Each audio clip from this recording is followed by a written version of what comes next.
All right, in this example, we're being asked to find the derivative of the following function.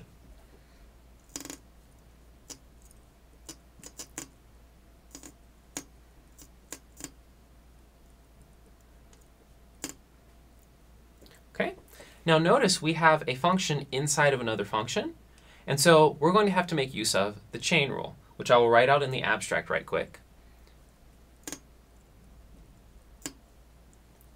The chain rule simply says this, that if you've got a function, big F of x, and that's equal to, let's just call this little h of little g of x, the letters don't matter as long as they're all different.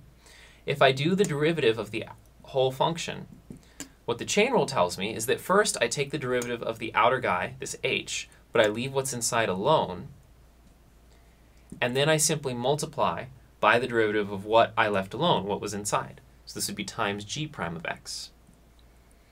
So this gives you a very straightforward method for calculating the chain rule. The hardest part for most people is when I take the outer derivative, I don't at the same time take the derivative of the inside. I don't do h prime of g prime.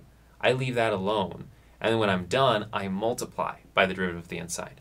So let's apply that to this function right here. Well, if I want to take f prime of this, the derivative of secant is secant tangent, and I'm ignoring whatever's inside. So I'm just going to copy that down.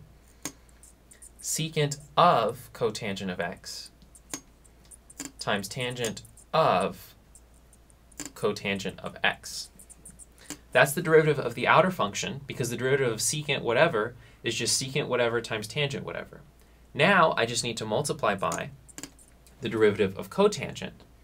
Well, the derivative of cotangent is just going to be negative cosecant squared of x. So there we go. If you know your derivatives, derivative of secant is secant tangent, derivative of cotangent is negative cosecant squared. Then, whenever you start plugging the functions inside of each other, you just have to make use of the chain rule.